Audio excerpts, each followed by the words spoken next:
Tunaendelea na somo letu lenye kichwa kikuu kinachosema kanuni za kimafanikio na baraka kwa wateule wa Mungu. Ndicho kichwa kikuu cha somo letu ambalo tupo nalo. Kanuni za kimafanikio na baraka kwa wateule wa Mungu. Na tuko katika kanuni ya 12 ambayo inasema unapotaka mafanikio na baraka za kimungu, jambo lingine muhimu unalopaswa kulizingatia ni suala la kuwaheshimu wazazi wako. Jambo lingine muhimu unalopaswa kulizingatia ni suala la kuwaheshimu wazazi wako. Tunatembea vipengele kwa vipengele, kipengele kwa kipengele, na tulianza na kipengele cha kwanza ambacho chenyewe kilikuwa kinabebwa na kichwa kinachosema sehemu ya utangulizi, ambapo hapo tulitazama andiko la msingi linalobeba kanuni hii ya 12 inayozungumzia kubarikiwa na kufanikiwa kwa njia ya kuwaheshimu wazazi wetu. Andiko hilo la msingi linatoka kitabu cha Kumbukumbu la Torati sura ya 5 mstari ule wa 16. Nitasoma kwa ajili ya kuendelea kuimarisha msingi huu. Andiko la msingi tulilo nalo katika kanuni hii inayozungumzia kubarikiwa kwa njia ya kuwaheshimu wazazi wetu ni kitabu cha Kumbukumbu la Torati sura ya 5 mstari wa 16, ambapo hapa Biblia inasema hivi: waheshimu baba yako na mama yako, waheshimu baba yako na mama yako kama Bwana Mungu wako alivyokuamuru, siku zako zipate kuzidi. Ilikuwa ni mojawapo ya baraka ambayo imefungamanishwa kwenye kitu hiki kinachoitwa kuwaheshimu wazazi wetu. Moja ya baraka inazungumzia wingi wa siku za kuishi kwako hapa duniani. Wingi wa siku za kuishi kwako hapa duniani. Kwa hiyo kwa sehemu hiyo tunaona ya kwamba swala hili la mtu kuwaheshimu wazazi wake huwa lina baraka zake fulani fulani kutoka kwa Mungu, huku miongoni mwa baraka hizo zikitajwa hapa ya kwamba ni swala la mtu kupata neema ya kuishi maisha marefu hapa duniani. Andiko likaendelea kusema, nawe baraka nyingine upate kufanikiwa katika nchi upewayo na Bwana Mungu wako. Nawe upate kufanikiwa katika nchi upewayo na Bwana Mungu wako. Na hii ni baraka nyingine iliyoonyeshwa hapa katika hili swala la mtu kuwaheshimu wazazi wako. Na baraka hii ni swala la mtu kufanikiwa sana kimaisha hapa ulimwenguni ulipowekwa na Mungu. Kwa hiyo kukawa kuna makundi haya ya baraka yameorodheshwa hapa kwa sehemu kuhusiana na jambo hili la mtu kuwaheshimu wazazi wake. Haleluya. Bwana Yesu atukuzwe. Nikasema kwa hiyo kwa mujibu wa Biblia ni kwamba katika kuishi kwetu hapa ulimwenguni tunapaswa sana kulizingatia suala la kuwaheshimu wazazi wetu waliotuzaa, kwa sababu kwanza kabisa jambo hili ni amri iliyowekwa na Mungu. Nikasema ni afadhali kama ingekuwa ni jambo ambalo wazazi ulimwenguni waliitana wakakaa kikao wakaamua iandikwe kwamba watoto wetu watupe heshima. Kwa hiyo ingekuwa ukikosa heshima kwa mzazi, ina maana umeivunja amri ya mzazi. Lakini kwa mujibu wa picha hii kuonesha ya kwamba swala la kuwaheshimu wazazi ni amri ambayo Mungu ndiyo aliyoiamuru. Maana yake tunapovunja amri hii kwa kutokuwaheshimu wazazi wetu, kwanza kabisa licha ya kukosa hizi baraka ambazo zimefungamanishwa na hii amri, lakini kwanza kabisa unakuwa ni mhanga wa uharifu wa uvunjaji amri ya kimungu. Kwa hiyo kwenye baraza la hukumu hutamkuta mzazi wako, utamkuta Mungu ndiye atakaye kuhukumu pale ambapo utakosa heshima kwa wazazi wako. Lakini jambo la pili linalotupa msisitizo kwamba tunapaswa kuzingatia sana suala la kuwaheshimu wazazi wetu ni haya mambo mawili ambayo yameorodheshwa hapa. Haya mambo mawili yanahusiana na kitu kinachoitwa baraka. Baraka ya kwanza ikaonyeshwa ni wingi wa kuishi duniani, wingi wa siku za kuishi duniani. Baraka ya pili ikaonyeshwa ya kwamba ni kufunguliwa milango ya mafanikio ulimwenguni. Kwa hiyo nikasema hivi, kama Mungu ameamuru kwamba ni swala la kuheshimu wazazi peke yake ndilo litakalomfanya mtu apate neema ya kuishi maisha marefu hapa duniani, Mungu huwa hajipingi. Hana siku ambayo anaitwa ameamka vibaya akahojiwa kwamba sijui ameamkia mkono gani. Tunaweza tukakutana na mabosi wakubwa wa ofisini, lakini kuna siku naona wameingia na kisirani kazini. Hiyo siku ikawa mbaya kwa wafanyakazi. Tunaweza tukakutana na walimu wakubwa mashuleni, wakawa siku wanaamka na kisirani. Hiyo siku ikawa mbaya kwa wanafunzi. Lakini linapokuja suala la Mungu, hana siku mbaya. Havurugwi. Alipoamuru kwamba kuna mbaraka wa mtu kuishi maisha marefu duniani, mtu ataupata kwa kuwaheshimu wazazi wake. Ni hivyo tu. Ni hivyo tu. Haleluya. Amen. Aliposema ya kwamba kuna sehemu ya mafanikio ya mtu itategemeana na jinsi anavyoheshimu wazazi wake, ni hivyo tu. Maana yake ukipunguka kwenye heshima kwa wazazi, umekosa na hizi baraka ambazo Mungu amezifungamanisha na hili jambo la kuheshimu wazazi. Amina. Bwana Yesu atusaidie sana. Tukaingia kwenye kipengele cha pili cha kanuni hii ambacho kilikuwa kina kichwa kinachosema mchango wa wazazi katika swala la mtu kubarikiwa na kufanikiwa kimaisha. Tukaona ni upi mchango wa wazazi katika swala la mtu kubarikiwa na kufanikiwa kimaisha.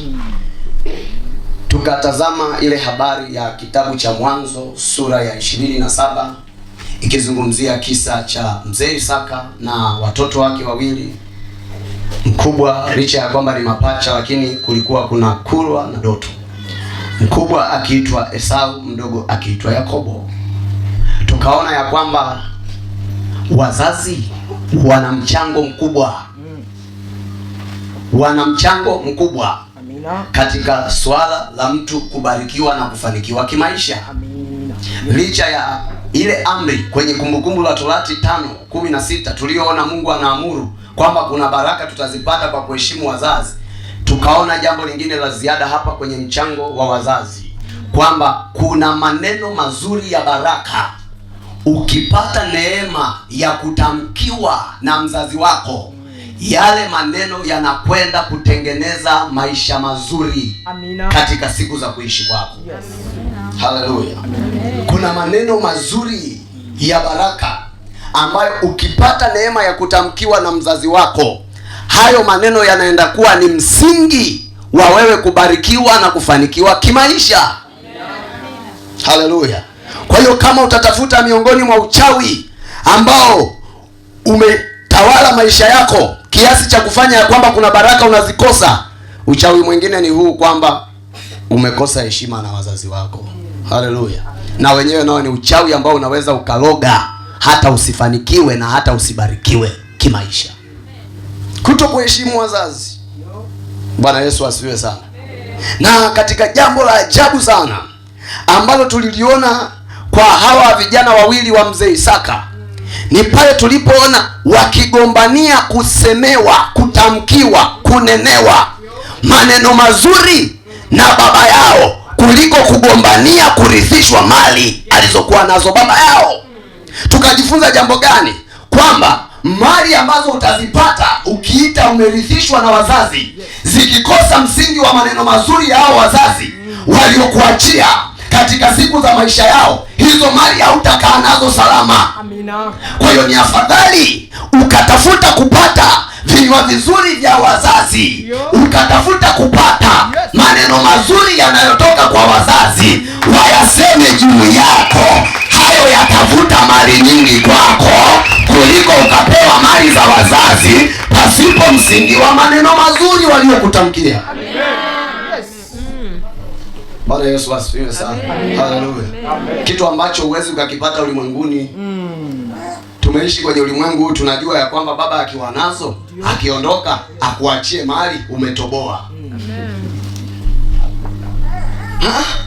Leo kuna kitu tunasikia kukisema hapa, sijui utakichomekaje, lakini nasikia tu kukuonesha picha mbalimbali za kibiblia zinazotupa taswira na muonekano wa huyu mzee Isaka katika habari za maisha yake, kwamba alikuwaje kimaisha. Haleluya. Nataka tuone kuhusiana na uwezo mzuri wa kimaisha na wingi wa mali alizokuwa nazo mzee Isaka. Alafu utazame wanaye, badala ya kugombania mali, wanaye walitaka kuuana kwa kugombania maneno mazuri tu ya baba. Amina. Yes. Kwa sababu gani? Usipokuwa msomaji wa Biblia ukayajua maisha ya undani ya mzee Isaka, unaweza ukazani labda na yeye alikuwa ni wale ambao watoto wanasema baba hajaacha hata baskeli. Hajaacha hata, sisi kwetu hatujajua hata baskeli, tuliziona kwa wenzetu. Haleluya. Unaweza ukajua labda alikuwa na maisha ya ukapuku, na ndio maana watoto wake walipigania kupata maneno yake mazuri kuliko kupigania mali, maana hakuwa nazo. Nataka nikuoneshe kuwa alikuwa nazo. Leo nataka nikuoneshe kuwa alikuwa na mali, lakini watoto wakaacha kupigania mali, wakapigania maneno mazuri. Ili uelewe nini? Uzidi sasa kudidimiza fahamu zako, kutazama mchango wa wazazi, kwamba uwe ni maneno mazuri watakayokuachia katika siku za maisha yao hapa duniani kulikoni mali nyingi. Sehemu ya kwanza ya kutazama kuhusiana na uwezo mzuri wa kimaisha na wingi wa mali alizokuwa nazo mzee Isaka. Sehemu ya kwanza ni kile kitabu cha Mwanzo sura ya 25 mstari wa 5.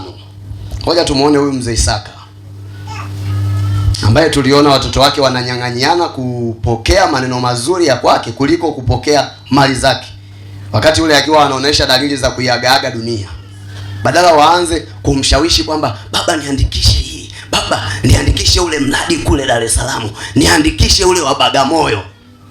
Walijua anayo kibao, anayo tele, lakini waligombania kutaka kuachiwa mdomo mzuri, kusemewa maneno mazuri. Kitabu kile cha Mwanzo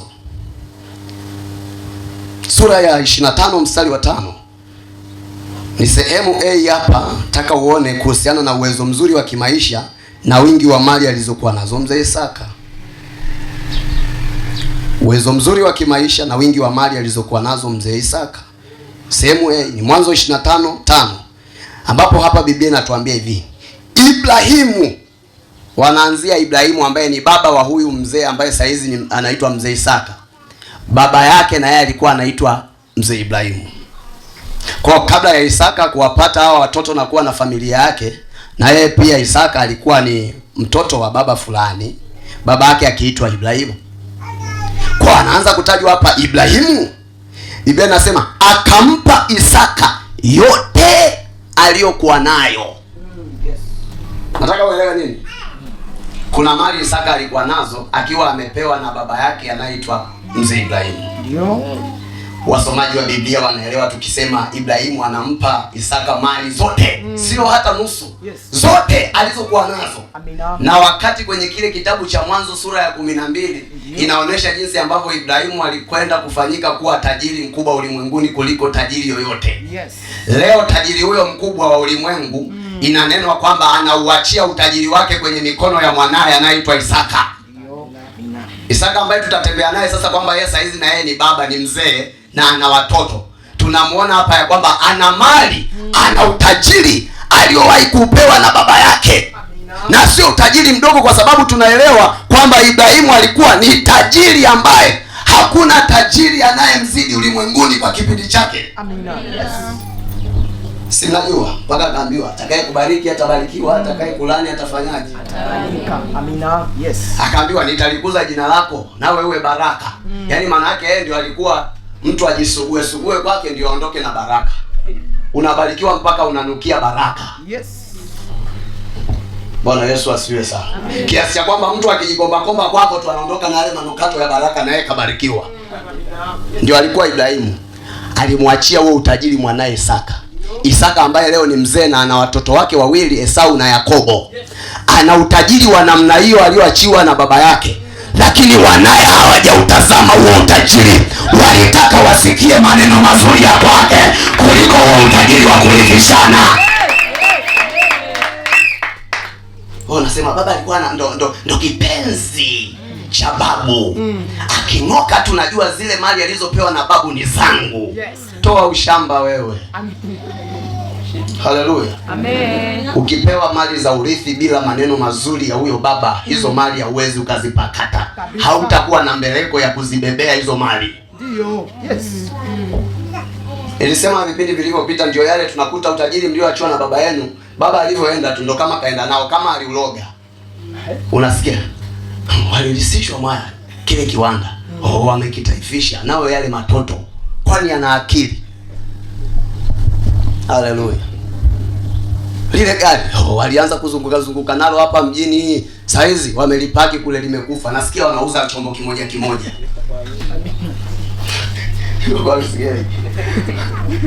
Bwana Yesu asifiwe sana. Haleluya. Utajiri wa mzee Isaka ulivyokuwa sehemu B kuhusiana na uwezo mzuri wa kimaisha na wingi wa mali alizokuwa nazo mzee Isaka ni Mwanzo 25 hiyo mstari wa 11. Shuka hapo 11 uone. Hizi unaziona amepewa na baba yake mzee Ibrahimu, acha hizo za kurithi. Na alishawahi pia kupewa na Mungu. Mungu kama Mungu naye akamtunuku. Haleluya. Acha zile za kurithi. Kuna kitu kingine hapa kinaonyeshwa kwenye Mwanzo 25:11. Biblia inasema ikawa baada ya kufa kwake Ibrahimu, baba alivyokufa useme kwamba si mzee Ibrahimu ndo alimpa hizi mali, akifa atakufa nazo. Wakati Ibrahimu anakufa, badala ya kufa na zile mali alizompa mwanae Isaka, Biblia inasema Isaka ndio mambo yakazidi kunoga. Biblia inasema Mungu akambariki Isaka mwanae. Maana yake Mungu akahamisha lile daraja alilokuwa amempatia Ibrahimu la utajiri, akalihamishia kwa Isaka. Kwa hiyo saizi Isaka ni mbadala wa tajiri Ibrahimu. Mungu akisema matajiri wakubwa niliowaweka ulimwenguni, anayemwanza pale juu ni Isaka. Mara baada ya Ibrahimu kuitwa ni mwenda zake, Isaka ndio alikuwa anashika chati ya matajiri wakubwa ulimwenguni. Kwa hiyo jumlisha hapo, kwa sababu hatusikii kwamba alivyopewa zile za baba yake zikapukutika. Ina maana ana zile za baba alizorithi, ana hizi za Mungu alizopewa. Makundi hayo ya utajiri aliyokuwa nao mzee Isaka. Lakini watoto wake tuliwaona huku kwenye Mwanzo 27 wakipigana, wakitamani hata kuuana kwa kugombania kusikia maneno mazuri ya baba kulikoni utajiri wa namna hiyo wa baba. Unajua hao wanaweza wakawa wanatutusi, wanatuonesha kwamba sisi tunapogombania mali hatuna akili. Sijasema mimi, nasema tu tunavyowaona hawa. Kama wanatutusi vile kuonesha kwamba tukigombania mali za wazazi hatuna akili. Wenye akili wanagombania nini? Mchango wa maneno mazuri ya huyo mzazi. Wakiupata huo utavuta baraka, wakati mwingine hata zaidi ya zile za mzazi. Bwana Yesu asifiwe sana. Haya, ngoja niende cha mwisho, sehemu C sasa. Iwe ni Mwanzo 26 mstari wa 6, alafu nitasoma tena na ule mstari wa 12 hadi wa 14. Sehemu C hapa inayoonyesha jinsi ambavyo mzee Isaka alivyokuwa na uwezo mzuri wa kimaisha na wingi wa mali. Ni katika andiko la Mwanzo 26 mstari wa 12 hadi wa 14. Na kuonesha usije ukaona hao watoto waligombania kusikia maneno mazuri ya baba yao, maana baba hakuwa na kitu, angewaachia nini kapuku yule? Hakuwa kapuku. Haleluya. Alikuwa na vingi ambavyo watoto wangeving'ang'ania, lakini watoto waling'ang'ania kusikia maneno yake mazuri. Watamkiwe maneno mazuri ya baraka na baba yao kulikoni hata waachiwe hizo mali. Sehemu C, Mwanzo 26. Ule mstari wa 6 unasema Isaka akakaa katika Gerari. Nyinyi mnasema jogoo wa shamba hawiki mjini. Kuna wenzako waliwika. Ni wewe tu jogoo mbovu. Ambayo ukifika mpakani kiwikio unakiacha huku unakotoka. Shauri zako. Kuna wenzako walienda kwa watu wakastawi na wakafanikiwa huko ugenini. mpaka nimekuonesha ile Isaka alikaa Gerari, maana yake sio hata Kanaani ambako kulikuwa ni kwao. Gerari kulikuwa ni pande za ugeni. Huyu mzee Isaka aliwahi kuishi ugenini. Kwa tafsiri nyingine hapa, sio lazima ushike kwamba alikaa Gerari, sema tu mzee Isaka aliwahi kuishi ugenini. Haleluya! Katoka kwao kaenda ishi ugenini. Twende mstari wa 12 hadi wa 14. 12 Biblia inasema Isaka akapanda mbegu katika nchi ile, huko ugenini akajihusisha na kilimo.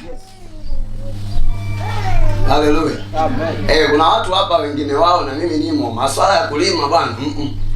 Hizo betting hatuzitaki sana.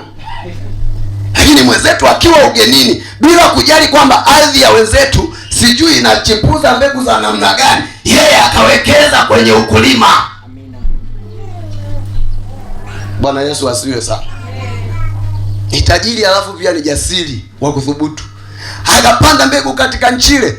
Utajiri na mafanikio yanakuja hapo. Biblia inasema akapata mwaka ule vipimo 100 kwa kimoja. Kule shuleni wakati tunasoma kulikuwa kuna kitu kinaitwa ratio.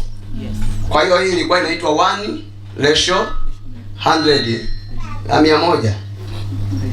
1:100. 1 kwa 100. Unaelewa maana ya vipimo 100 kwa kimoja? Maana yake mahali ambapo ameweka punje moja kulizaa mara 100 yake. Mahali ambapo alipanda kisado, sijui mbegu alizipanda kwa level gani, lakini akipanda kisado kimoja vilizaa 100. Kwa hiyo kama ni gunia moja lilizaa 100. 1 kwa 100. 1 kwa 100. Haleluya. Amen. Unaona maisha ya huyu mtu hakuwa kapuku. Wanaye wakigombania kupata tu maneno yake ya kinywa awasemee maneno mazuri, haijamaanisha ya kwamba walimuona babao ni kapuku, ila walijua ya kwamba maneno mazuri ya wazazi ndio ambayo yatastawisha mtu kulikoni mali zake bila maneno mazuri ya kwake. Akapata mwaka ule vipimo 100 kwa kimoja. Alafu sio ile kusema ya kwamba mwaka huu vimekataa, ngoja nijaribu. Ule alioanza ndio alitoboa hivi. Biblia inaendelea kusema ya kwamba Bwana akambariki. Nilisema jogoo shamba wiki mjini na watu waliwika na ugenini huko, lakini baraka za Mungu zilimwendea. Ni mbarikiwa aliorithishwa mali za baba yake Ibrahimu. Ni mbarikiwa aliopewa ule utajiri ambao Mungu alimvika Ibrahimu mara baada ya Ibrahimu kufa, alimvika Isaka. Leo tena ni mbarikiwa wa hatua nyingine tena. Masuala ya kilimo yumo. Bwana Yesu asifiwe sana. Hawa ndo wale watakuuzia hata pipi ya 50 na ni matajiri. Wanavyojua kuzisaka. Wasema sana nini apike andazi? Mandazi si angetuachia huku kwenye vijiji na vitongoji huku Uswazi ndio tupike tupate. Na yeye hiyo 100 anaitaka ambao wewe unaitafuta. Kwa mtakutana sokoni, andazi lake kiwandani, la kwako la jiko la kuni. Shauri zako. Bwana Yesu asifiwe sana. Kawekeza kilimo kimempa 13 na mtu huyu akawa mkuu. Wakati mzazi wao anafariki, hawa wakina Yakobo na Esau walikuwa wanafiwa na mtu mkuu jamani. Hawakuwa wanafiwa na mtu wa hovyo. Lakini hawakutaka ukuu wake, walitaka maneno yake mazuri. Akawa mkuu, akazidi kustawi, hata akawa mkuu sana. Haitoshi tu mkuu. Akawa mkuu. Grade gani? Division gani? Tunaenda sawa sawa. Na kwenye A pia kuna A+. Hii ni A+. Tunaenda sawa sawa. Mstari wa 14 ule wa mwisho. Akawa na mali ya kondoo. Tulimuona pale vipimo 100 kwa kimoja ilikuwa ni mambo ya ukulima. Saizi kaenda kwenye wanyama, anao. Na wanyama anao. Haleluya. Sio hata wale kusema ya kwamba sijui mpaka tukaangalia huko Masaini kambuzi ambako katakuwa kabei rahisi. Wale wenzetu wanaojuana na Wamasai kina Frank watutafutie huko. Saa ya matukio ya sherehe wao walikuwa wanatoa zizini. Si mnakumbuka nyewe ndio kuwepo. Wakati ule Esau ameenda kuinda, Yakobo aliambiwa akachukue wapi wanyama? Zizini. Yes. Kwa hata swala la kwamba wachinji walikuwa hawaendi kununua sokoni. Wanasema zunguka hapo nyuma ya nyumba. na kuonesha utajiri, maisha mazuri aliyokuwa nayo Isaka. Hakuwa mdogo, akawa na mali ya kondoo na mali ya ng'ombe na watumwa wengi. Bwana Yesu asifiwe sana. Hadi wafanyakazi. Kumbe wakina Yakobo na Esau wangeweza kugombania hata ng'ombe, kondoo, wangeweza kugombania basi pia wafanyakazi. Kwamba wafanyakazi wetu tulikuwa naelewana sana kipindi cha baba, tunaelewana naye. Baba niachie yule ili niendelee naye. Hawakuwa washamba namna hiyo. Walijua kubarikiwa kwao kutatokea kwenye mchango wa maneno ya mzazi kulikoni hata mali na vitu alivyokuwa navyo mzazi. Yale maneno yatatafuta vile vitu zaidi na zaidi, lakini vile vitu vinaweza vikakaa visiwe na msingi mzuri wa maneno yao, vile vitu vikaporomoka siku hadi siku mpaka vikafutika. Si tunao, tunawaona, tunao. Nasikia yani saa ya mgao wa mali tu ndio yule mwanamke kaonekana, wakati yule mwanamke alikuwa hatakiwi kweli. Na kweli utaona ile nyumba ambayo haitakiwi wakapewa mgao wao sawa na wenzao. Kawaangalia mambo yao. Wale ambao waliwahi kumkunja baba, lakini saa ya kugawiwa mali wasemi ya kwamba mimi mali za ndio mkunja ngumi baba. Saa ya kugawiwa mali wanakuwa watakatifu kama vile misa ya sakramenti ya meza ya Bwana. Wanaenda kwa unyofu kweli kwamba huo mgao usije ukatukosa, tukumbuke na sisi ingawa ni wa nje. Na walimkunjaga huko nje. Bwana Yesu asifiwe sana. Wakipewa tunawaonaga safari yao inavyokuwa.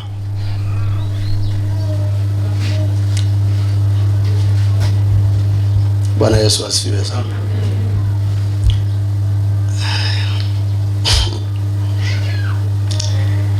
Kwa hiyo nilikuwa nataka tu nikuoneshe picha ya maisha mazuri ya mzee Isaka, ili ukiona kwamba watoto wake wawili waling'ang'aniana kupata maneno mazuri badala ya mali, uelewe kwamba sio kwamba hakuwa na mali, alikuwa nazo, ila wanatupa funzo ya kwamba mali zisizo na msingi wa maneno mazuri ya wazazi, hizo mali sio mali, ni hewa, zina muda tu, ni mabarafu hayo ambao unapita nao juani. Safari yako haitakuwa ndefu, inategemeana na kwamba unaenda wapi. Lakini mabarafu ambao umeyashika waziwazi hivi na unatembea nayo kwenye jua la mchana kutwa, tunaelewa. Kuna wakati hata watu wakinunua na kuuliza, "Ya moto, ni ya baridi kweli?" Manake wanajua kwa muda ambao umetoka nao tangu nyumbani mpaka saa hizi wanapotaka kuyanunua, inawezekana tayari yao yashakuwa ya moto. Masikia hebu ni yaguse. Ni hapana bwana. Bwana Yesu asifiwe sana. Tuliingia kipengele cha 3. Hicho kilikuwa kipengele kile cha pili kinachoonesha mchango wa wazazi katika swala la mtu kubarikiwa na kufanikiwa kimaisha. Tuliingia kwenye kipengele cha 3. Ni siku ya kipindi cha Alhamisi. Kipindi cha Alhamisi juzi. Tulikuwa na kipengele cha 3 katika kanuni hii, ambacho chenyewe Roho Mtakatifu ameweka msukumo mkubwa sana ya kwamba kikae kwa mtindo wa swali. Kina kichwa ambacho kimekaa mtindo wa swali. Kichwa chenyewe kinasema hivi, cha kipengele cha 3. Kinasema, je, tuliona kwamba wazazi wana mchango katika swala la mtu kubarikiwa na kufanikiwa kimaisha. Sasa tunaenda undani wa huo mchango. Kipengele cha 3 kinasema, je, ni sahihi kwa mtu kuhitaji mchango wowote wa baraka maishani mwake kutoka kwa mzazi wake wakati ambapo mzazi huyo amekwisha kufariki? Je, ni sahihi kwa mtu kuhitaji mchango wowote wa baraka? Je, ni sahihi kwa mtu kuhitaji mchango wowote wa baraka maishani mwake? Kwa faida wale ambao kuepo Alhamisi na ni wanafunzi wazuri wanao taratibu wa kutunza notes, naomba niwasomee taratibu kwa namna hiyo. Je, ni sahihi kwa mtu kuhitaji mchango wowote wa baraka maishani mwake? Je, ni sahihi kwa mtu kuhitaji mchango wowote wa baraka maishani mwake kutoka kwa mzazi wake, wakati ambapo mzazi huyo amekwisha kufariki? weka alama ya kuuliza. Hilo ni swali na lina majibu kwa kile ambacho tutakiona kibiblia. Je, ni sahihi kwa mtu kuhitaji mchango wowote wa baraka maishani mwake kutoka kwa mzazi wake? Ni sawa, nimesikia kwamba wazazi wana mchango fulani katika swala la mimi kuweza kubarikiwa na kufanikiwa. Sasa je, ni sahihi tukiwa tunafuata na kuhitaji huo mchango kutoka kwa huyo mzazi wakati ambao huyo mzazi amekwisha kufariki? Nikasema kwenye utangulizi wa kipengele hiki ya kwamba kipengele hiki kinatokana na dhana iliyopo kwa baadhi ya watu katika ulimwengu huu tulionao, kuonekana wakiamini ya kwamba wazazi wanapokuwa wamekufa bado kuna uwezekano wa kuendelea kupata mchango mwema wa baraka kutoka kwao licha ya kwamba wamekufa. Kuna dhana hii kwenye ulimwengu tulionao kwamba licha ya kwamba wazazi wamefariki, lakini bado tunaweza tukapata radhi zao njema zikatusaidia kufanikiwa, hususani kwenye kipindi cha hali ngumu za maisha, kwa aidha kwenda kwenye makaburi yao na kuzungumza nao, kuwaomba au kuwafanyia maombi moja au dua au ibada mbalimbali za wafu, tukiamini kwamba kwa picha hizo kuna baraka tutazipata kwa kupitia kuwafanyia hayo wazazi wetu. Nikauliza hapa kanisa ya kwamba je, mimi ni mmoja tu, ni wa pekee tu niliowahi kusikia dhana hiyo kwenye huu ulimwengu tunaoishi, au kuna wenzangu?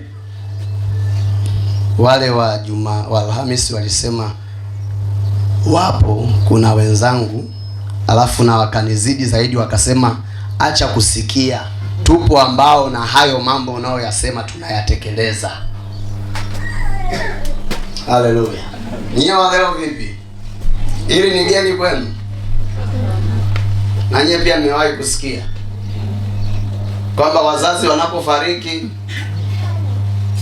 tukiona spana za maisha zimetupiga, tuwakumbuke, tuwaendee kaburini, tukaseme nao, mama, tazama mama, mwangalie dada anavyokomba zile mali. Yaani akiingiza tonge hivi anabeba na mchuzi wote. Mimi sasa spidi hiyo ya kula sina mama. Mama nisaidie. Mama, si ni wewe ndio ulituachia ukasema tugawane vizuri mama. Ni kweli tumesikia hapo hayo? Hata unasikia watu wanakushauri, wanakwambia tafuta siku uende kaburini kwa mama yako, kwa baba yako. Tembeleaga makaburini mwao. Wengine tukatoka mijini tukajija vijijini kwa ajili ya kujenga makaburi. Sasa kujenga makaburi sio dhambi. Napendaga nikipita kwenye vipengele hivi niseme msije mkanihukumu kwa mambo ambayo mmeelewa vibaya. Kosa ni kwamba unajenga kwa minajili gani? Hapo kuna mtu hadi kazini aliomba ruhusa kajenge kaburi. Ndio kwamba huko kujenga kaburi huko kuna maana. Ndio maana hajasubiri hata hajawa hata na subira. Bwana Yesu asifiwe sana. Amen. Lakini jambo lingine utaona kwamba tumekuwa na taratibu ambazo mpaka wakati mwingine hata kwenye imani mbalimbali zimetiwa tiki. Na ndio maana tunataka tuangalie hapa usahihi wa kimungu ni nini. Sababu hata kwenye imani ambazo tumekulia, kuna wakati tumekuta hizi taratibu zimetiwa tiki kwamba wazazi wanapofariki tuna uwezo wa kuwafanyia maombi ya kuwakumbuka marehemu wetu. Mzee Shemlu, hapo vipi? Kuwakumbuka marehemu wetu. Tuna ibada mbalimbali za kuwasalia. Acha ile ambayo tumewazika nayo, ile ni kwamba aende sasa kwa kadiri ya msimu wake, kwamba sio tena wa kulala kwenye kitanda, ni wa kulala kaburini. Tunamaliza hivyo na ibada ya kumlaza. Lakini pia ingawa amelala na ile ibada, tunakuaga na ibada nyingine tukiamini ya kwamba tukiwafanyia hivyo twawatendea mema yatakayofanya tubarikiwe. Jamani, kwenye imani zetu huko vipi? Huko kwenu vipi? Mimi kuna kwangu nilishawahi kukutana nako. Huko kwako bado haujakutana nako, haujafika hiyo sura. Kwa hiyo yapo, na ndio maana Roho Mtakatifu ametaka sasa tupite hapa tuangalie kuwepo kwao. Tukifanya hivyo, je, twatenda sawa au twakosea? Kwa sababu kama twakosea, tujue ya kwamba badala ya baraka tuenda chukua nini. Lakini kama yapo, ina maana kweli tutabukua wapendwa. Kama yapo, tutafanyaje? Tutabukua kimaisha. Na pia na wengine wasiojua kama yapo na ni sahihi kimungu, inabidi sasa wafundishike hapa. Bwana Yesu asifiwe sana. Haya, nikasema twende kwenye majibu ya swali hilo kwa kadiri ya kipengele cha 3 kuwa kwenye mfumo wa swali. Majibu ya swali hilo tunayapata kwenye kitabu cha Kumbukumbu la Torati, kule kwenye Taurati kule sura ya 18 mstari wa 10 hadi wa 12. Hapa pamesheheni kabisa full package ya majibu kuhusiana na dhana hii ya watu kuamini kwamba tunapojishughulisha na wazazi wetu wakiwa ni wafu, kuna baraka twapata. Kumbukumbu la Torati sura ya 18 mstari wa 10 hadi wa 12. Biblia inaanza kwa kutuambia hivi: asionekane kwako. Manake haya mambo yasifanyike kwenu. Yakaanza kuelezwa hapo. Jambo la kwanza likasemwa kwamba lisifanyike ni swala la mtu kupitisha mwanaye au binti yake katika moto, kwamba kuna watu walionekana wana taratibu za kiimani kwenye kuamini kwao mambo, huwa wana michakato, wanawapitisha mabinti kwenye moto kwa kadiri ya imani zao. Wanaamini wakifanya hivyo kuna nini kinatokea. Biblia inaonyesha hapa ya kwamba ni jambo ambalo halipaswi kufanyika. Wala asionekane mtu atazamaye bao, wala mtu atazamaye nyakati mbaya, wala mwenye kubashiri, wala msihiri. 11, wala mtu alogae kwa kupiga mafundo. Wakakumbuka hadi wanaotuloga. Kumbe mkiona wanatuloga, jamani, ni umbea wao tu. Mungu hajasema waloge. Kwa hiyo mkiwa na vitu vya kuwapiga mpaka wafuruge, wachanganyikiwe, wakamatwe utupu, wagongeni spana hizo, gongeni hizo nyundo. Iliambiwa wasionekane. Kwa hiyo mkiwaona, shughulikieni mpaka wasionekane. Amen. Na ndio maana Biblia inasema mchawi na afanyaje adhabu yake? Sio hata apelekwe mahakamani, kwa sababu wala sheria hazielewi hayo mambo sana, zinajifanya hazielewi. Na wakati huko nako kwenye sheria kuna watu wamekalia kwa kuloga. Kwa hiyo wafanyieni vitu ambavyo vitafanya wasionekane. Haleluya. Wala mtu alogae kwa kupiga mafundo, wala mtu apandishaye pepo. Bwana Yesu asifiwe sana. Hapa si tunaendaga kutabanwa, nafika unasikia mganga alikupokea na sauti ya kiume, mara anaongea ya kike. Ukisema haya, huyu wa kike nani tena? Unasikia sasa mimi ni Maimuna. Wafanyaje hao? Shindwe kweli. Ndio shida yako. Una shida na mke wako. Toka pepo. Askofu Nazaya anasema toka. Ayo, toka pepo. Toka. Jamani, hivi vitu vimesema visionekane. Mkisikia kwenye maombi tuna mabifu sana na hivi vitu, kwa sababu tunaenda na katiba ya Biblia. Katiba yetu inayotuongoza sisi ambao tunaijua kwamba ni watu wa Mungu. Hii inasema wasionekane. Yes. Ndio maana tutawasalandia sana, tutawasugulia kunguni sana tukikaa nao mitaani, hamna jinsi. Amen. Wala sio kielele chetu, ni maagizo wasionekane. Wala mchawi kaja. Yule bibi kaja jamani. Wala mchawi. Wala mtu awaombaye wafu.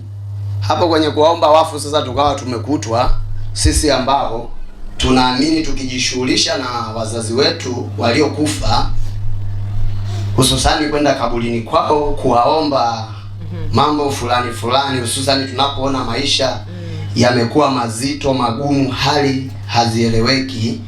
Spana hii imetukuta, nyundo hii imetukuta, kwamba na wenyewe nasi tunatakiwa tusionekane.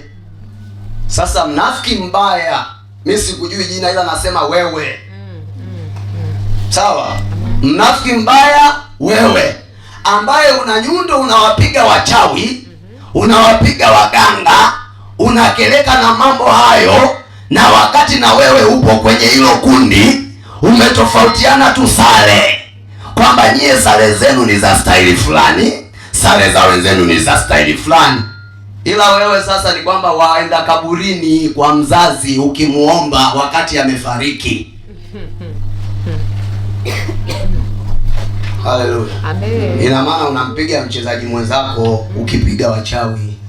Hilo kundi lilijumlishwa ni moja tu. Amina.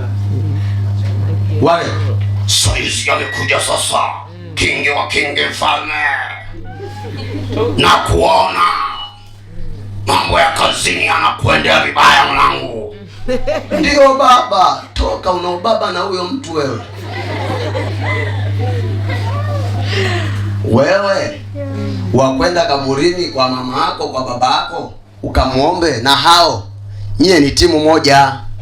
Mnaweza mkawa mnatofautiana tu namba za uchezaji, kwa sababu timu nzima haiwezi ikacheza namba 7. Amen. Wanangu mpo? Tupo baba. Timu nzima haiwezi ikacheza namba 7 tu wote wakawa ni mchezaji namba 7. Wewe hapo na mimi namba 7. Wewe na mimi namba 7. Kwa wachezaji 11 wote ukawakuta wako kwenye namba 7 wamejipanga. Golini kutupu, mabeki hamna, kule wafungaji hamna. Nyie mtapigwa nyingi. Timu lazima iwe na kila mchezaji na namba yake. Amen. Haleluya. Amen. Kwa hiyo inawezekana kabisa kweli wewe sio beki, labda beki mmempanga huyo alogare, labda mmempanga yule anayetazama bao, labda mmempanga mchawi, mmempanga anayefanya mambo ya usihiri, lakini kwa inawezekana ndio striker kweli. Katika kitengo gani cha kwenda kuomba wafu? Bwana Yesu asifiwe sana. Sasa ningesema ni afadhali tu asionekane, ingeisha asionekane. Ukisoma bango lile la mstari wa 12 linasema, kwa maana mtu atendayo hayo ni chukizo kwa Bwana. Ndugu yangu, kaburi kweli la mama yako na baba yako.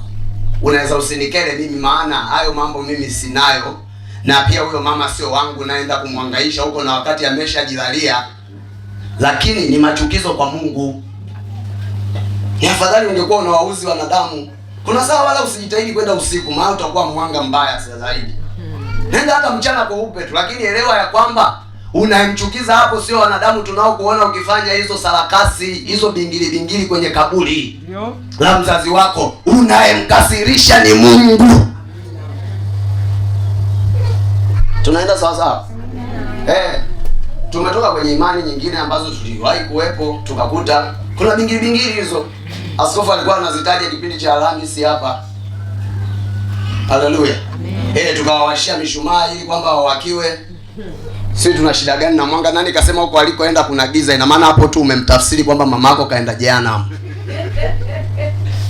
Kwa kumwashia nini? Mshumaa.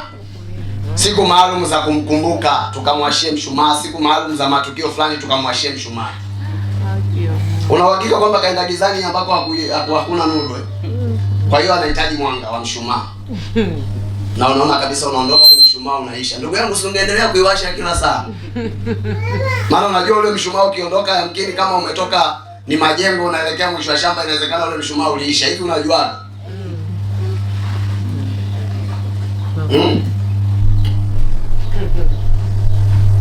Kwa mtaona kabisa ya kwamba kwa mujibu wa Biblia, ina maana hizi dhana ni dhana potofu. Ni dhana potofu. Sio kazi yetu kujishughulisha na wafu. Na ndio maana utaona kuna wakati tuna kauli tunasema ya kwamba Bwana alitoa na Bwana amefanyaje? Sisi tunajua wale wametwaliwa, aidha kweli ni bwana huyo tunayemmaanisha au ni bwana mwingine, lakini kweli hao watu wakiwa ni wafu wametwaliwa. Bwana Yesu asifiwe. Amen. Kwa hiyo hapa sasa tukatoa summarize ya kwamba ni kweli wazazi wanatuchangia kubarikiwa. Haleluya, ni kweli. Lakini sasa unaona kwamba hili jambo la mchango wa wazazi lina mipaka. Lina nini? Kama mnakumbuka nyinyi ambao tulikuwepo tangu huko mwanzo, tulipofika kwenye ile habari ya Isaka na wale wanaye ambao walifanya kinyang'anyiro cha kutamkiwa maneno mazuri ya baraka kutoka kwa huyu baba yao, utaona Isaka alipoona siku zake ni kama zinaenda mbio, zinaenda ukingoni, ndipo alipoamua aachilie yale maneno mazuri kwa mtoto yule ambaye ndio alimkusudia Esau. Lakini ingawaje Esau alifanywa fix na mwenzake wakati wanakumbania hayo, ikatokea kwamba ni Yakobo ndio ameyapokea yale maneno. Sasa utaona mpaka Isaka aliamua ayaachie yale kabla hajafa. Maana yake hata wazazi wenye akili, sijajua wazazi wetu sana, lakini wenye akili na wenyewe nao wanajua haya ya kwamba wakisha tuacha, habari ya sisi kupata mchango wao ndio imeachiwa hapo na yenyewe. Ndio maana utaona wanapiga kengele, wanasema, alikuwa anasemaje pale mzee Isaka? Anasema sijui hata saa ya kufa kwangu, manake naona kuna vidalili. Najiona kabisa umwamba niliokuwa nao juzi na jana tofauti na leo. Wanangu, najua kesho inaweza isinikute nikiwa hivi. Utaona ndo aliziacha pale. Bwana Yesu asifiwe sana. Kwa leo una kitu hapa kwenye kwenye hiki kipengele cha 3 cha kanuni hii ya kubarikiwa kwa njia ya kuheshimu wazazi. Kuna kitu hapa nataka tuendelee kukijaladia. Andika mambo muhimu unayopaswa kuyazingatia katika kipengele hiki cha 3. Andika mambo muhimu tunayopaswa kuyazingatia katika kipengele hiki cha 3. Mambo muhimu tunayopaswa kuyazingatia katika kipengele hiki cha 3. Ni kipengele kilichotuchekechea usahihi wa kuhitaji mchango wa wazazi wetu, mchango wa baraka kwenye maisha yetu wakati ambapo wazazi hao wamekwisha kufariki. Kwa hiyo kina mambo muhimu ambayo tunapaswa kuyazingatia. Nimesema andika mambo muhimu tunayopaswa kuyazingatia katika kipengele hiki cha 3. Andika jambo la kwanza. Jambo la kwanza linasema hivi: kwa mujibu wa andiko hili. Kwa mujibu wa andiko hili. Andiko gani? Hilo hapo Kumbukumbu la Torati 18:10 hadi 12. Kwa mujibu wa andiko hili la Kumbukumbu la Torati 18:10 hadi 12 ni kwamba, kwa mujibu wa andiko hili la Kumbukumbu la Torati 18:10 hadi 12 ni kwamba sio sahihi kabisa, sio sahihi kabisa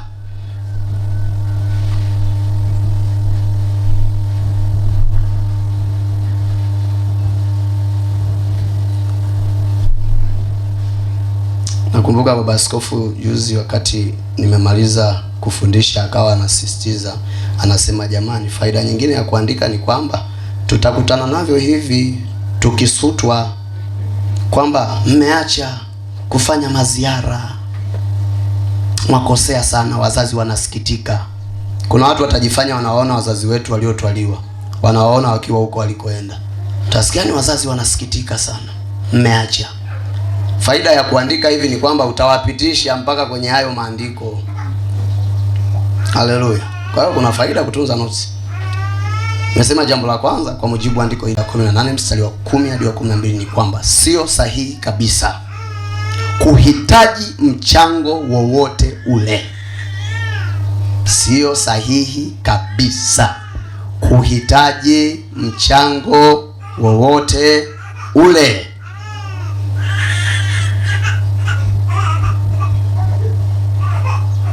wa baraka maishani mwetu. Sio sahihi kabisa kuhitaji mchango wowote ule wa baraka maishani mwetu kutoka kwa mzazi ambaye amekwisha kufariki. Kutoka kwa mzazi ambaye amekwisha kufariki.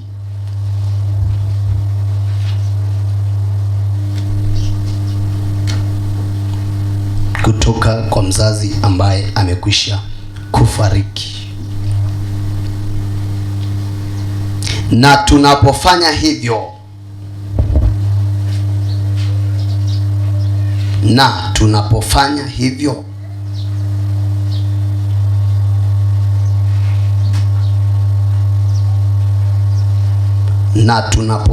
hivyo, tunafanya chukizo linalomkasirisha Mungu. Tunafanya chukizo linalomkasirisha Mungu.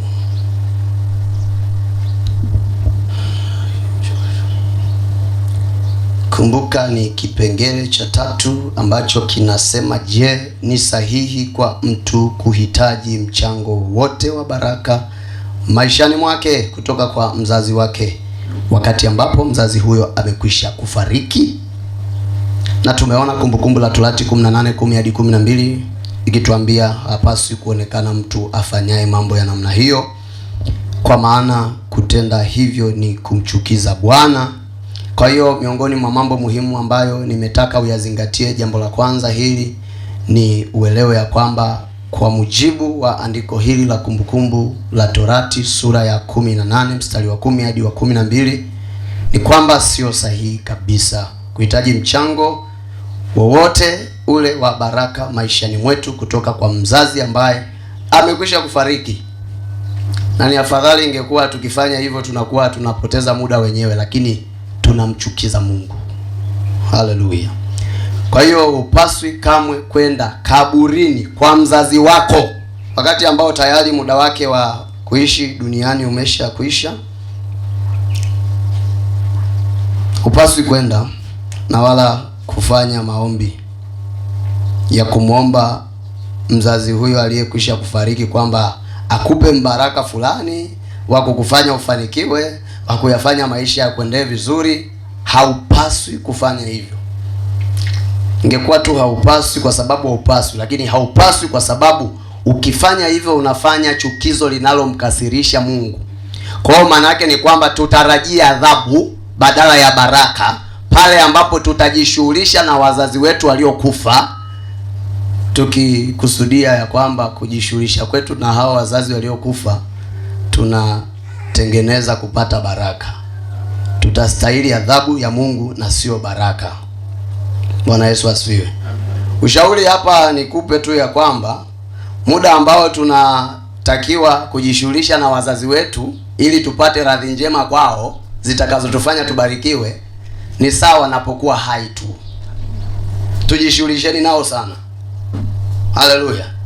Hapo hata ukimwona dada yako mkubwa anakuambia na wewe una kihelehele, mama umemtumia hela juzi tu, leo tena unatuma, mwambie naomba niendelee kuwa na kihelehele daraja A, kwa sababu hapo kuna baraka. Lakini kwamba mgombaniane kutengeneza makaburi kwa imani ya kwamba kuna baraka hapo, mkimtengenezea kaburi huyo ambaye ni mwenda zake. Ndugu yangu, tengenezeni makaburi ili kusudi kwamba hao makaburi yao yasipotee. Tunaenda sawa sawa? Wekeni hizo alama. Wekeni nini? Wekeni hizo alama. Kwa hiyo msije mkanukuu vibaya hapo. Tunapita tukisema ya kwamba kujishughulisha na wazazi kwa lengo la kwamba tubarikiwe wakati wamekufa. Hapo tunatafuta vigongo vya Mungu, sio baraka. Tunaenda sawa sawa hapo Imekaa vizuri hapo Twendeni jambo la pili. Jambo la pili tunalopaswa kulizingatia. Kipengele chetu cha 3 kina mambo muhimu ambayo tunasemeshwa tuyazingatie. Jambo la pili, andika, Ni ukweli usiopingika kabisa ya kwamba, ni ukweli usiopingika kabisa ya kwamba, ni ukweli usiopingika kabisa ya kwamba wazazi huwa wana mchango mkubwa sana. Ni ukweli usiopingika kabisa ya kwamba wazazi huwa wana mchango mkubwa sana, wana mchango mkubwa sana wa kutufanya tubarikiwe na kufanikiwa kimaisha. Ni ukweli. Ni ukisikia kuna mtu anasema acha wewe unapoteza nani zako bure, nguvu zako bure. Wewe ukufanyia hivyo wazazi ndio nini? Wewe mwambie toka pepo. Kwa sababu ni ukweli usiopingika kabisa ya kwamba wazazi huwa wana mchango mkubwa sana wa kutufanya tubarikiwe na kufanikiwa kimaisha. Andika kama tulivyopata kuona, kama tulivyopata kuona, kama tulivyopata kuona katika ile habari ya kwenye kitabu cha Mwanzo 27. Katika ile habari ya kwenye kitabu cha Mwanzo sura ya 27,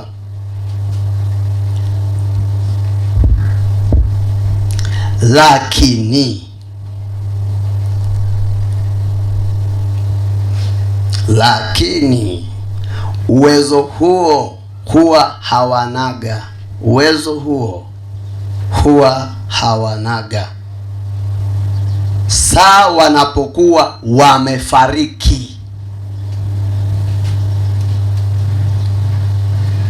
Lakini uwezo huo huwa hawanaga saa wanapokuwa wamefariki.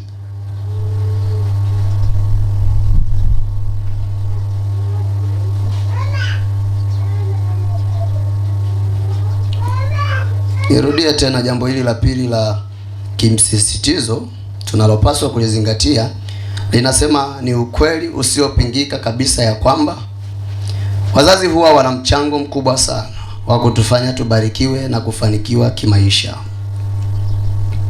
Kama tulivyopata kuona katika ile habari ya kwenye kitabu cha Mwanzo sura ya 27.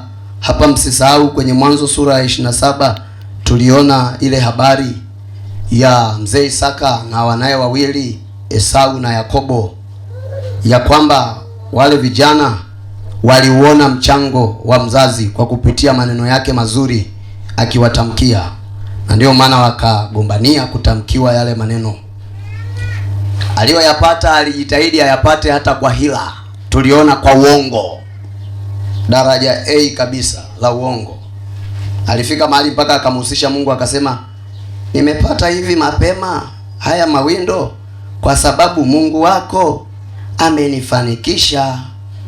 Na wakati tuliona ni uongo, walitengeneza pale jambo na mama yake, akampiku mwenzie, akamfanyia ulaghai mwenzie, akazipata yale maneno mazuri ya baraka, yeye ndio akatamkiwa.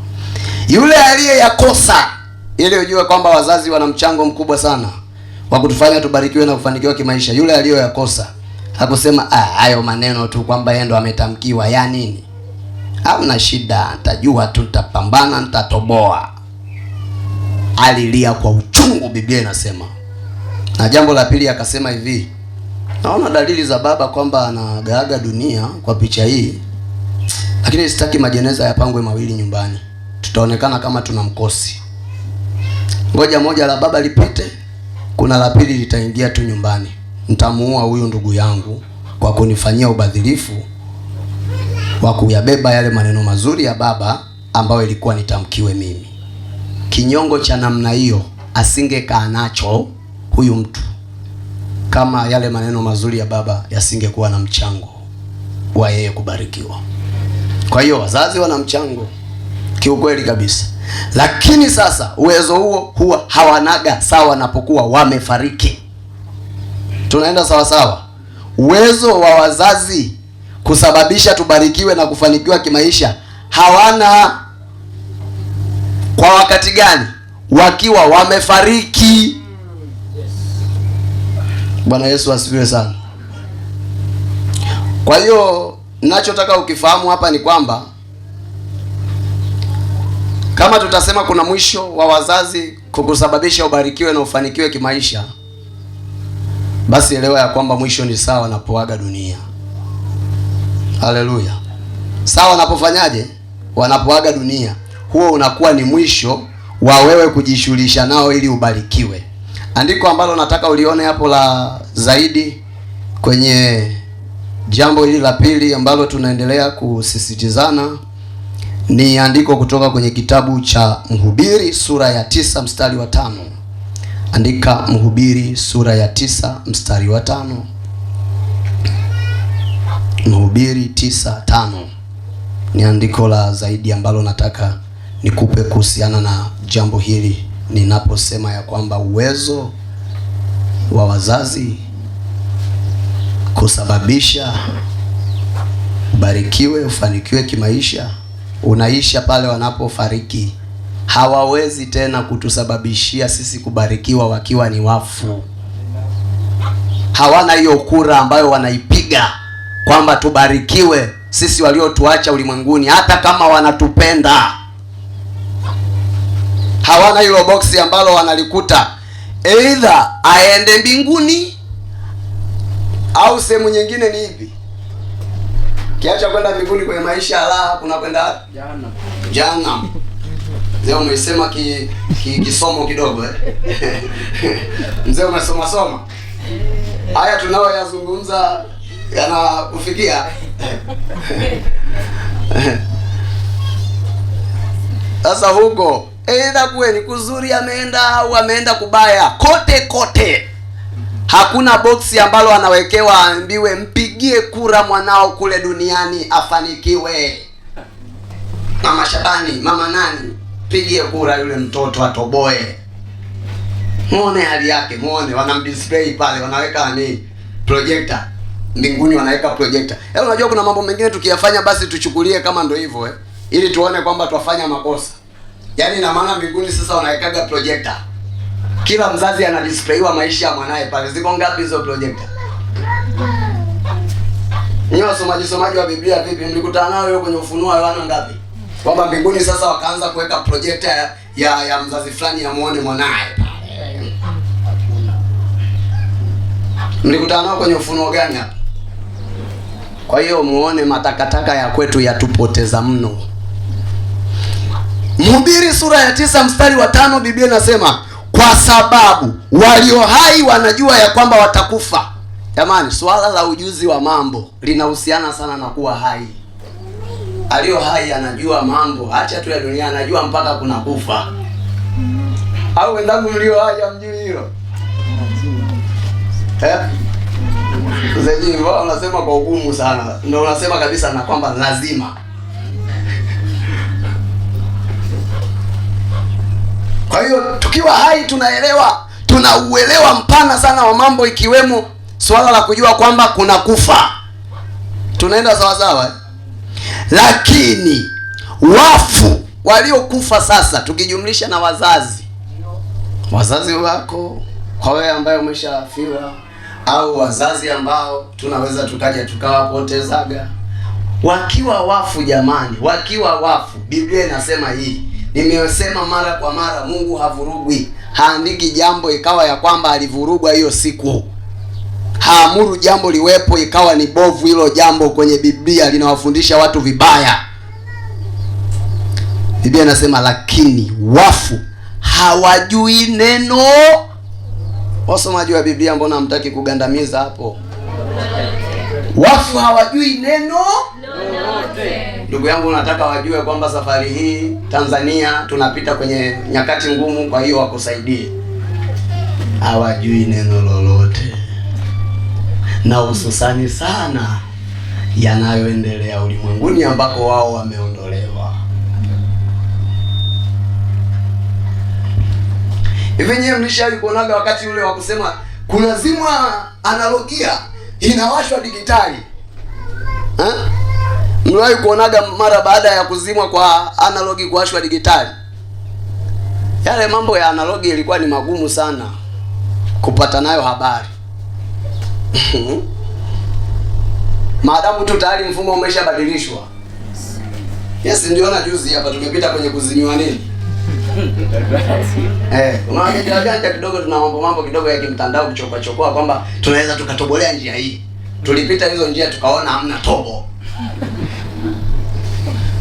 Kuna wenye hasira tulikuwa tunakutana vile tunasema, hivi huku kuzimua mtandao ila maana hata wakubwa wamezima kweli hawaoni. Wao watakuwa kuna namna wanaona, ngoja na sisi tuchokoe. Sasa ndugu yangu, kwa ile picha ambayo mmeiona ya ugumu, unaweza ukasema hauna bando. Maana una bando la kutosha, lakini washa data yako vizuri. Ingia sasa, unaona picha zile ambazo uliziona juzi. Jamani, bado ziko hizi. Wale watu wanaokuja hawa simtawajadili mimi, nitawasema mpaka sasa nitubu. Ni wale. Mambo ni yale. Sasa hiyo picha ndio uichukulie ya mtu anapozimika akaitwa ni mfu. Elewa ya kwamba mambo yake yeye ya kuona vitu vya ulimwenguni ni kama vile ambavyo mtandao ulivyozimwa Tanzania hapa juzi, jinsi ilivyokuwa ngumu wewe kuona habari. Nasikia wamefika Korogwe. Nani anayeona mtandaoni nani? Akaanza kurudia pressure tu. Tujipange.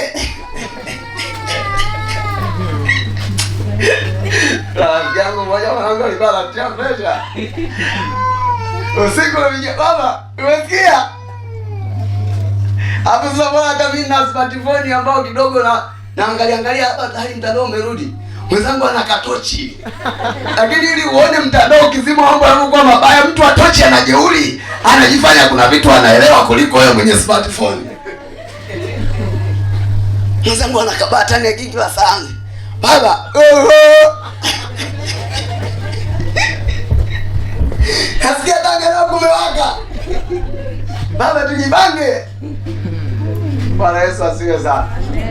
Yaani umeona huko ni kule wale tuliopita shuleni kidogo, kuna enzi fulani tulikuwa nazo, umekutana na mtihani mgumu, mambo hujayasoma hayo, unaona kama mwalimu katunga silabasi ambayo hajaifundisha. Tulikuwaga tunataka kwamba tusiache wazi. Kwa kweli kuacha wazi ni vibaya. Tunafanya jibu ni A. Jibu basi ni B.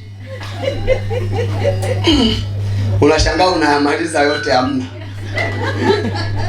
Yaani jinsi mambo yanavyokuwa magumu ya namna hiyo, kutafuta jibu ni nini kwa vidole hivi umefumba macho, vilengane hivi ndio jibu liwe hivyo. Wakati mwingine ni sawasawa na habari ya mfu. Swala la mfu kuelewa mambo yanavyoenda ndivyo hivyo vilivyo vigumu. Kwa hiyo sasa dhana ya kwamba mzazi anaweza akaendelea kusababisha ubarikiwe na ufanikiwe wakati ambao hayupo duniani, amefariki, ni mfu, ni uone kwamba ni dhana potovu. Tunajidanganya, au kama tumesikizishwa basi tumedanganywa. Tuna mpango tumalize lini kudanganywa? Kudanganywa huko kuisha lini sasa wapenda? Leo. Au turudi tukamalize kidogo kuaga. Tuambie mama, leo mwaya ile kanisa ambao nimekimbilia umenipiga spana. Kwa hiyo leo sio kukuomba, leo naja kukuaga. Bwana Yesu asifiwe sana. Kwa hiyo mtu akiwa amekufa hajui neno lolote. Kuna neno lingine linasema wala hawana ijara tena. Maana ya ijara ni kama ujira, kwamba kuna manufaa wanaendelea kuwa nayo hata wakawa wana vyeo sasa vya kwamba wao wako daraja ambalo kule mbinguni wanaweza wakatubariki. Wapendwa, tumepita kwenye imani za hivyo kiasi cha kwamba kuna watu unakuta hata mbinguni tunaamua kuacha kumwomba Mungu, tunaamua kumwacha Yesu, tunaamua kumwacha Roho Mtakatifu, tunawatafuta watu ambao waliishi hapa duniani wakafa kwa sababu wamekufa katika imani. Tukawapa majina ya watakatifu, tukawaweka kwenye maombezi. Utubariki Baba mwema, Mtakatifu Luka. Ndugu zangu, mnaitika? Watu wakimaliza mwendo salama katika katika kulinda maadili mema ya kimungu, wakienda na utakatifu. Tumshukuru Mungu, wazazi wetu wamepumzika salama. Amen. Swala la kuwachukua walipopumzika salama mkaweka kwenye madaraja ya kubariki watu, ndugu zangu, mbona mnaingilia usukani wa Mungu, mwataka muendeshe hilo gari?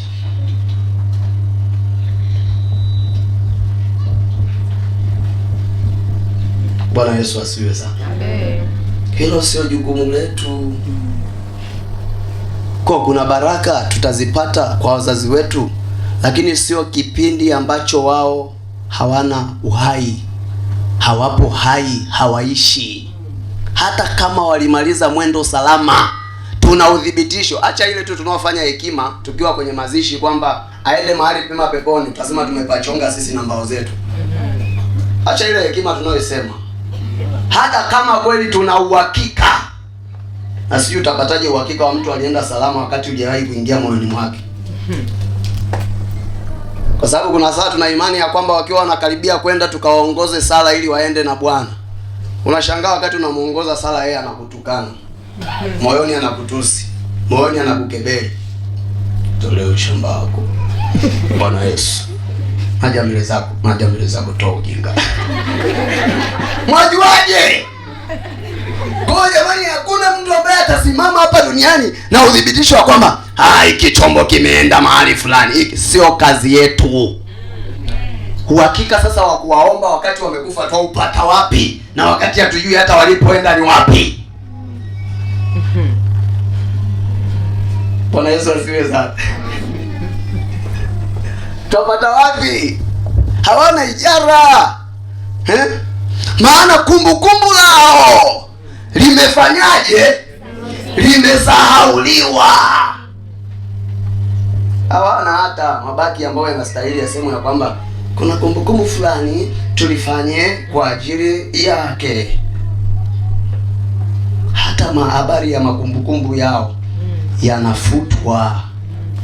Saizi sasa yeye GPS yake yasomekea sana huko alikoenda. Atajua mwenyewe kwa kadiri ya mchezo aliocheza huku, karata alizozichanga. Kaenda salama haya, kaenda siko salama haya. Lakini habari ya GPS zake hapa zafutwaga. Kwa mtaona wakati mwingine pia ni kichaa kikubwa sana tukazunguka na GPS zao hapa kwamba zipo. Zipo. Tutakutana tu, tutafanya shughuli. Wakati mwingine hata hayo tuwapotea sana. Twamchokoa Mungu kiasi cha kwamba twastahili mapigo badala ya baraka. Wapendwa, hizi spana zimekaaje hapa? Lakini si mnajua lengo lake, zinaitwa kanuni za nini? Za kimafanikio na baraka. Ina maana ili tubarikiwe kuna vitu lazima Mungu atubete. Kuna matakataka tumeenda nayo sana kwa Mungu. Mungu anataka atubete, atukungute mzee Jimmy, kuna mahali tunaenda. Kuna jamani, hata kama vinatuuma, kuna mahali mjue tunaenda. Bwana Yesu asifiwe sana. Haleluya. Kuna mahali tunaenda tu. Na kuumwa huko.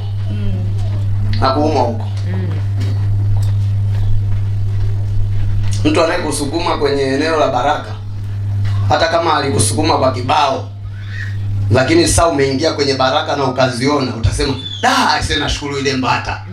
Unajua nisingepigwa kibao nisingeelewa mimi. Nilikuwa mimi sipo. Ndugu yangu mkono hapa, asante. Kwa hiyo kuna wakati hizi mbata tutakuja kumshukuru nazo Mungu hapa. Nawaambia tukikubali kwenda huko tunakoenda kwa namna hii hata ya kuburutwa, tutakuja kusema hapa tumepona, tumetendewa, tumeona. Jambo la tatu tunalopaswa kulizingatia hapa katika kipengele hiki cha tatu. Jambo la tatu, andika: kwa kuwa kuomba msaada wowote ule kwa wafu. Kwa kuwa kuomba msaada wowote ule kwa wafu ni jambo ambalo Mungu amelikataza. Kwa kuwa kuomba msaada wowote ule kwa wafu ni jambo ambalo Mungu amelikataza.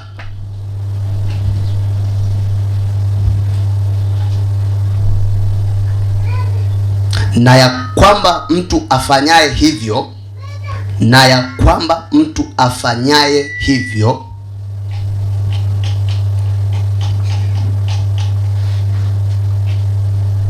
na ya kwamba mtu afanyaye hivyo anahesabika kuwa amefanya chukizo, anahesabika kuwa amefanya chukizo, anahesabika kuwa amefanya chukizo la kumkasirisha Mungu, anahesabika kuwa amefanya chukizo la kumkasirisha Mungu. Hivyo basi tunapaswa kutubu mbele za Mungu. Hivyo basi, hapa ndipo penye kutupeleka kwenye maombi. Hivyo basi tunapaswa kutubu mbele za Mungu. Pale tulipowahi kuwa wahanga, pale tulipowahi kuwa wahanga wa dhana hii potofu. Hivyo basi tunapaswa kutubu mbele za Mungu pale tulipowahi kuwa wahanga wa dhana hii potofu ya kuaminishwa na kuamini ya kwamba, ya kuaminishwa na kuamini ya kwamba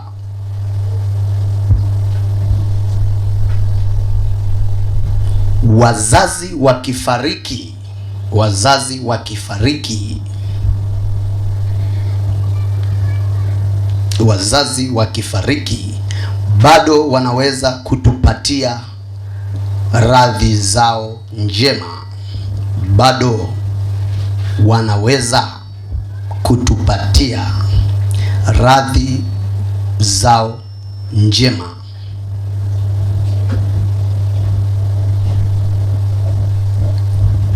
kwa kuwaomba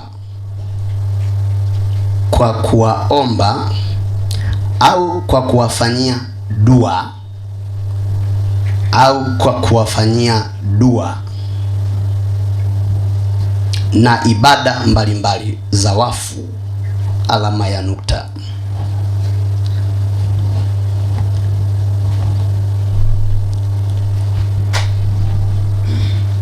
Ninachokimaanisha sasa hapa kwenye jambo hili la tatu la kuzingatia ni kwamba miongoni mwa maeneo ambayo tumemkorofisha nayo sana Mungu kiasi cha kustahili toba na matengenezo makubwa sana ya kiroho ni swala la kukuta kuna utaratibu, aidha wewe mwenyewe umewahi kuufanya au upo kwenye familia yenu au upo kwenye ukoo wenu au imani ambayo wewe ndio umelazia kichwa, utaratibu ambao unasema kujishughulisha na wafu kwa namna mbalimbali, ikiwemo kuwaomba au kuwasalia au kuwaombea au kuwafanyia ibada. Jambo hilo linaleta baraka. Ni doa kubwa sana, bila kujali hujawahi kufanya, maadamu tu uko kwenye imani ambayo umelaza kichwa na inasema hivyo, manake uko kwenye doa. Bwana Yesu asifiwe sana.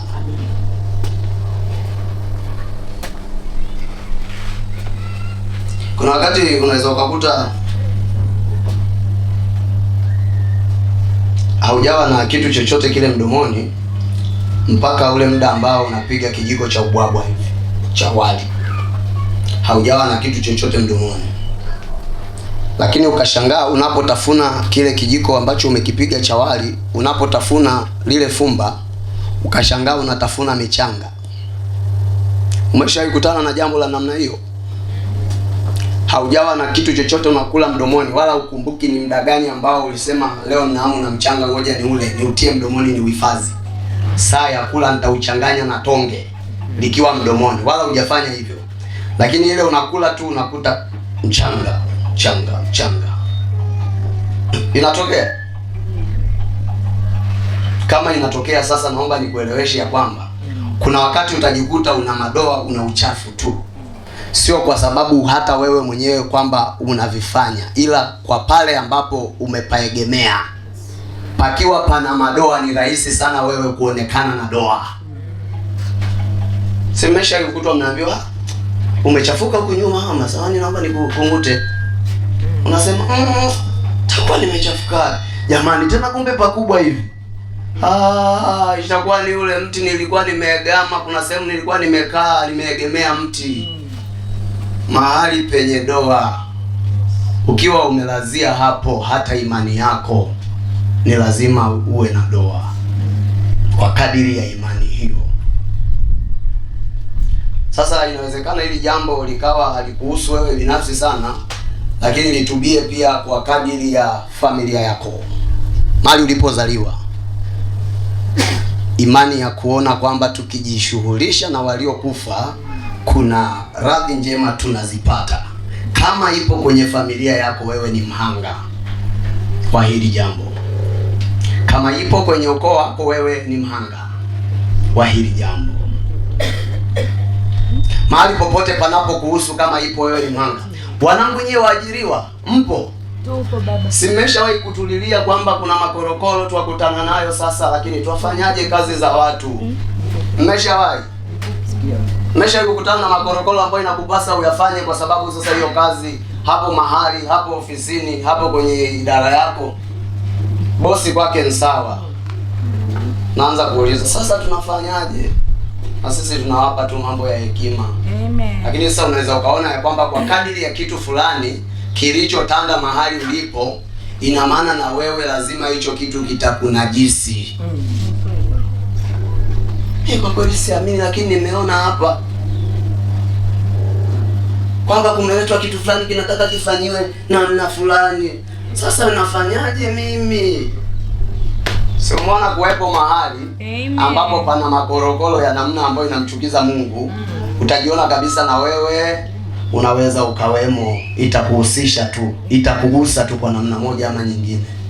Kwa hiyo ninachotaka ni kwamba tutasimama. Ningeweza kusema wale ambao wamewahi kukimbilia huko makaburini kwa waliokufa ili kusudi wafanye maombi huko, wale ambao wamewahi kukutana ibada hata ni ya kifamilia au ni ya kinamna gani, ili waanze kukumbuka marehemu wao kwamba wanawafanyia hiki, wanawachomea hivi, wanawatolea hiki, kwamba watoke mbele hapa. Ningeweza kusema hivyo, lakini nataka tu jambo hili limguse kila mmoja kwa kadiri ya vile ambavyo liko pana. Inawezekana sio wewe kama wewe, lakini huko kwenye familia yenu hayo mambo mnayafanya, yapo, yanafanyika huko. Huko kwenye ukoo wenu yanafanyika. Imani ambayo wewe umeiwekea egemeo, yanafanyika hayo mambo. Kwa hiyo hilo doa litazame kimapana. Haleluya. Kwa kadiri ya vile tulivyoona ya kwamba jambo hili ni chukizo linalomkasirisha Mungu, maana yake ni kwamba tunataka pia tuzitoe familia zetu. Tutatoka na nyumba zetu katika hili jambo ambalo Mungu anataka atufanyie baraka, lakini anaona kizuizi ni haya makorokoro ya kuamini ya kwamba kuna baraka kwa njia za kujihusisha na wafu. Mungu anataka tutengeneze hapa mahali, tubarikiwe kwa mtu mmoja mmoja, tubarikiwe kifamilia, tubarikiwe kiukoo, tubarikiwe kitaasisi. Niliuliza pale mwanzo, mnataka tutengeneze lini? Leo. Mnataka tutengeneze lini? Leo. Sijajua kama kweli kuna mtu anataka tutengeneze leo na atasubiri mwenzake ndio aseme leo, yeye asiseme. Mnataka tutengeneze lini? Leo. Au tukage? Bwana Yesu asifiwe sana. Haleluya.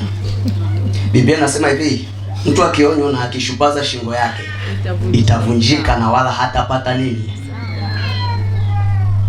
Kwa hiyo hawa wanaosema leo naungana nao, kwa sababu tukitoka na onyo hili alafu ikatokea hata leo tumeenda tukakamatika humo na tukaingia kwenye familia zetu ambazo zinajihusisha na hayo, inawezekana tukavunjika na tusipate tena dawa. Bwana Yesu asifiwe sana.